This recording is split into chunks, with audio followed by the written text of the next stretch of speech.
কলকাতার আনন্দবাজার পত্রিকা 2018 সালের 15 এপ্রিল একটা রিপোর্ট করেছে বাংলাদেশের পহেলা বৈশাখ উৎসব নিয়ে। সেটা শিরোনামটা খুবই গুরুত্বপূর্ণ এবং আমাদের চিন্তার খোরাক যোগাবে। দেশীয় সংস্কৃতি হিসাবে পহেলা বৈশাখ উদযাপনের শরীয়ী দৃষ্টিকোণ ব্যাখ্যা করবেন প্লিজ। দেখুন, ইসলামে একজন মানুষকে বেঁচে থাকার জন্য আনন্দ, বিনোদন এবং সাংস্কৃতিক যে আয়োজন আছে সেগুলোকে ইসলাম মৌলিকভাবে নিষেধ করে না, বরং পৃথিবীর যে কোনো দেশের যে কোনো অঞ্চলের মানুষের নিজস্ব যে সংস্কৃতি আছে, নিজস্ব যে কৃষ্টি কালচার আছে, এই সমস্ত কৃষ্টি কালচার, আনন্দ, বিনোদন, সংস্কৃতি এগুলোর কোনোটা যদি কোরআন এবং হাদিসের সাথে মৌলিকভাবে কোনো সাংঘর্ষিক কিছু এগুলোতে না থাকে, তাহলে শরিয়া সেগুলোকে অনুমোদন করে, নিষেধ করে না। যেমন আমাদের নবী করিম সাল্লাল্লাহু আলাইহি সাল্লাম মক্কায় এবং মদিনায় তার এই উভয় জীবনে মক্কার এবং মদিনার মানুষদের আবহমান কাল থেকে চলে আসা অনেক কৃষ্টি কালচার আছে যেগুলোকে তিনি অস্বীকার করেননি, যেগুলোর সাথে কোরআন এবং হাদিসের কোনো সংঘর্ষ নেই। আর যদি কোনোটার কোরআন এবং হাদিসের কোনো বিশেষ নির্দেশনা, নীতিমালা, প্রিন্সিপালস এর কোনো সাংঘর্ষিকতা তিনি দেখতে পেয়েছেন, তাহলে সেটাকে তিনি নিষেধ করেছেন। আরবের মানুষের বহু কৃষ্টি কালচারকে নবী করিম সাল্লাল্লাহু আলাইহি সাল্লাম মৌন সম্মতির মাধ্যমে অনুমোদন করেছেন, কারণ সেগুলোর সাথে কোরআন হাদিসের কোনো সাংঘর্ষিকতা পাওয়া যায়নি। আমাদের দেশে এরকম অনেক কৃষ্টি কালচার গ্রাম বাংলায় ছিল, এখনো অনেকগুলো আছে। যেমন একটা অত্যন্ত পরিচিত উৎসব, একটা সংস্কৃতি আমাদের সমাজের গ্রাম বাংলার ছিল, সেটা হলো নবান্ন উৎসব। নব অন্ন, নতুন খাবার, নতুন ধান যখন উঠতো তখন সেই নতুন ধানের চাল দিয়ে পায়েস রান্না করা, পিঠা রান্না করা, বিভিন্ন রকমের খাবারের ব্যবস্থা করা, ভাত রান্না করা, এটা একটা আনন্দের উপলক্ষ ছিল গ্রাম বাংলার মানুষের। ঘরে ঘরে ধান উঠেছে, সে উপলক্ষে রান্না বাড়া এবং খাবার দাবারের ব্যবস্থা করা। এই নবান্ন উৎসব এখানে এমন কিছু নাই যেটা আসলে শরিয়া নিষেধ করেছে, অতএব শরিয়া দৃষ্টিকোণ থেকে এটা নাজায়েজ কোনো বিষয় না, আমরা সেটা করতেই পারি। এরকম অনেক উৎসব আছে যে উৎসবগুলোকে শরিয়ার দৃষ্টিকোণ থেকে নিষিদ্ধ বলার কোনো সুযোগ নাই। পহেলা বৈশাখের কথা যদি আমরা বলি, তাহলে সেক্ষেত্রে আমরা দেখতে পাই পহেলা বৈশাখ এটা আসলে বাংলাদেশের বা বাঙালি জাতির আবহমানকাল থেকে চলে আসা কোনো কালচার কি না। পহেলা বৈশাখের যে রূপ আমরা দেখতে পাই এখন, এটা তো শুরু হয়েছে 1989 সাল থেকে।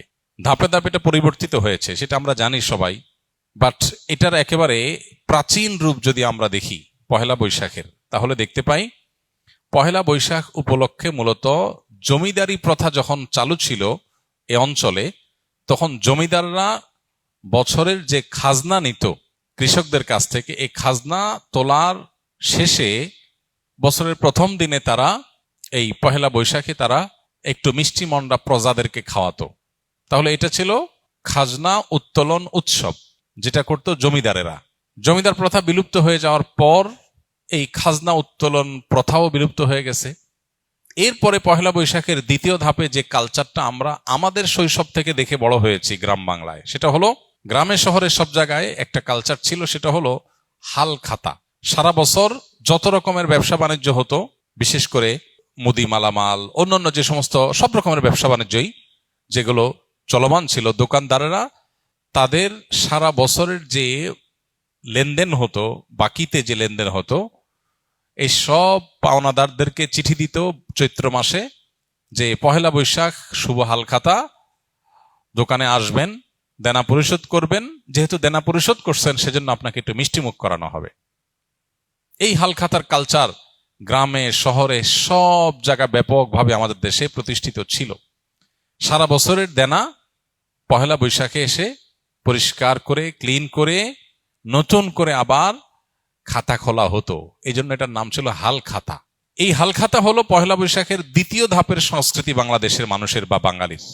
এরপরে 1989 সালে মূলত ঢাকা ইউনিভার্সিটির চারুকলা ইনস্টিটিউট থেকে কিছু শিক্ষক শিক্ষার্থীদের উদ্যোগে সর্বপ্রথম পহেলা বৈশাখ উপলক্ষে যে শোভাযাত্রা বের করা হয়, সেই শোভাযাত্রার নাম ছিল কি?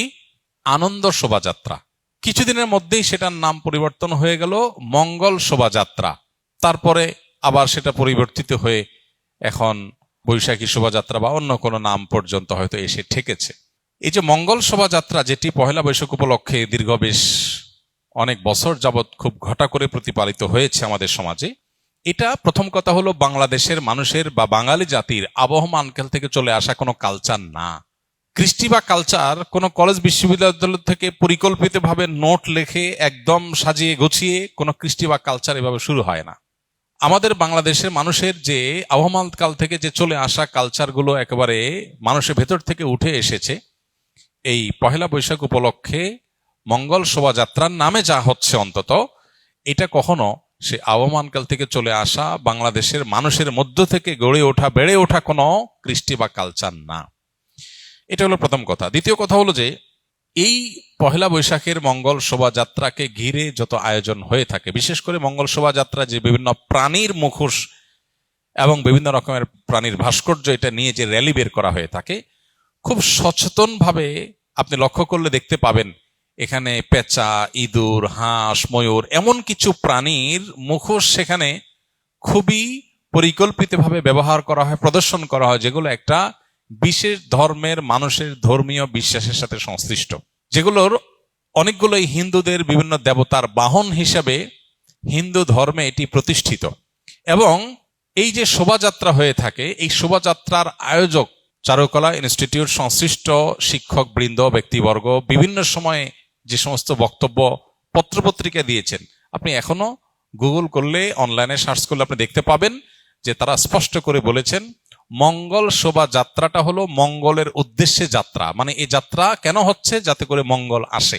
তো একজন ইমানদার তিনি মঙ্গল আসার জন্য দোয়া করবেন আল্লাহর কাছে, আর চেষ্টা করবেন, পরিশ্রম করবেন। প্রতিদিন প্রতি ওয়াক্ত নামাজে আল্লাহ আমাদেরকে মুয়াজ্জিনের মাধ্যমে ডাক দিচ্ছেন, হাইয়া আলাস সালাহ, হাইয়া আলাল ফালাহ, মঙ্গলের পথে আসো।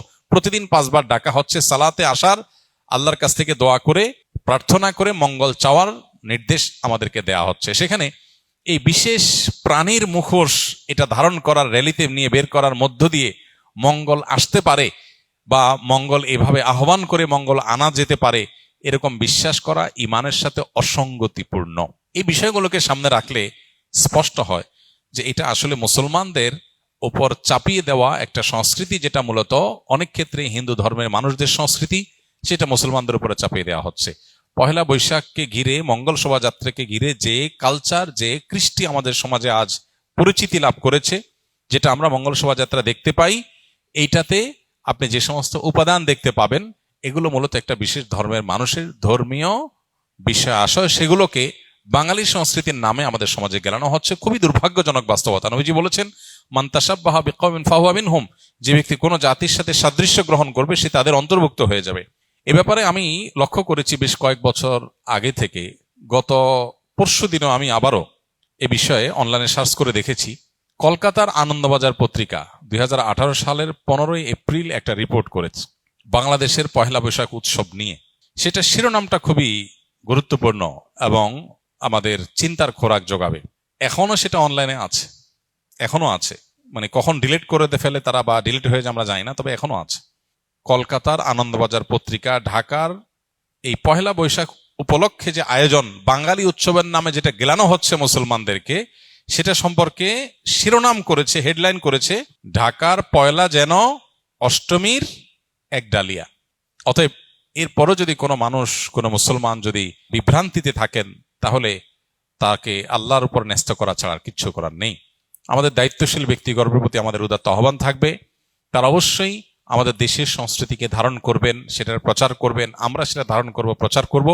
কিন্তু আরোপিত দেশের সংস্কৃতির নামে আরোপিত ভিন্ন ধর্মের বিশ্বাস, চিন্তা, চেতনা, কৃষ্টি, কালচারকে মুসলমানদের মধ্যে গেলাবার চেষ্টা, এটা খুবই দুর্ভাগ্যজনক একটা বিষয়। এটা বন্ধ হওয়া উচিত এবং এটার ব্যাপারে আমাদের সচেতন হওয়া উচিত। আল্লাহ আমাদের সচেতন থাকার তৌফিক দান করুন। আস-সুন্নাহ ফাউন্ডেশন, উম্মার স্বার্থে, সুন্নাহর সাথে।